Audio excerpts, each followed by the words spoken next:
हर वर्ष पौष माह के शुक्ल पक्ष की दशमी तिथि के अगले दिन पौष पुत्रदा एकादशी का व्रत रखा जाता है। इस वर्ष 21 जनवरी को पौष पुत्रदा एकादशी है। यह दिन भगवान विष्णु को समर्पित होता है। इस दिन साधक एकादशी व्रत रखकर भगवान विष्णु और माँ लक्ष्मी की पूजा करते हैं।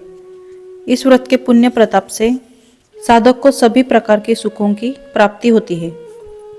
निसंतान और नवविवाहित स्त्रियां पुत्र प्राप्ति हेतु पौष पुत्रदा एकादशी का व्रत करती है।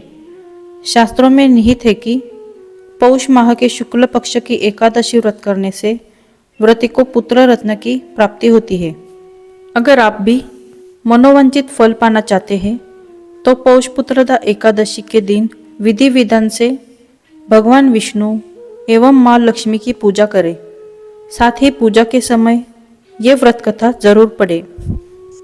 द्वापर युग में धर्मराज युधिष्ठिर ने जगत के पालनहार भगवान श्री कृष्ण से पौष पुत्रदा एकादशी की कथा जानने की इच्छा जताई।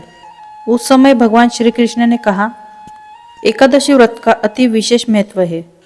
इस व्रत के कथा का श्रवण करने से व्यक्ति के जीवन में सकारात्मक शक्ति का संचार होता है। साथ ही समस्त प्रकार के दुख और संकट दूर हो जाते हैं। हे धर्मराज, भद्रावती नामक शहर में राजा सुकेतुमान राज करता था।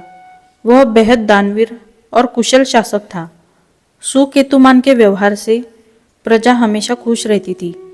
हालांकि सुकेतुमान स्वयं चिंतित रहता था। राजा सुकेतुमान की कोई संतान नहीं थी।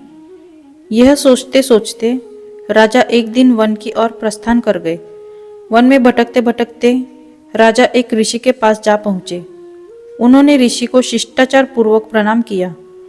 उस समय ऋषि ने राजा के दुखी मन को पढ़ लिया। उन्होंने कहा, हे राजन, आप व्यथित प्रतीत हो रहे हैं। क्या कारण है कि आप नरेश होकर भी चिंतित हैं? तब राजा सुकेतुमान ने कहा, भगवान नारायण की कृपा से सब कुछ है, लेकिन मेरी कोई संतान नहीं है।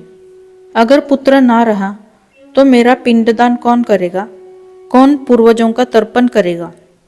ऋषि बोले, हर वर्ष पौष माह के शुक्ल पक्ष की एकादशी तिथि पर व्रत रखकर भगवान विष्णु की पूजा करें। इस व्रत के पुण्य प्रताप से आपको पुत्र रत्न की प्राप्ति अवश्य होगी। ऋषि के वचनानुसार राजा और उनकी धर्म पत्नी ने पौष पुत्रदा एकादशी का व्रत किया। कालांतर में राजा सुकेतुमान को पुत्र रत्न की प्राप्ति हुई। इससे भद्रावती नगर में खुशियों की लहर दौड़ गई। इसे सारे राज्यवासी चमत्कारिता में प्रवृत्त हुए और वे एकादशी व्रत का महत्व समझकर उसे नियमित रूप से मनाने लगे। दोस्तों, ये जानकारी आपको पसंद आई हो तो इस वीडियो को लाइक, शेयर और हमारे चैनल को सब्सक्राइब कीजिए। मिलते हैं अगली वीडियो में। धन्यवाद।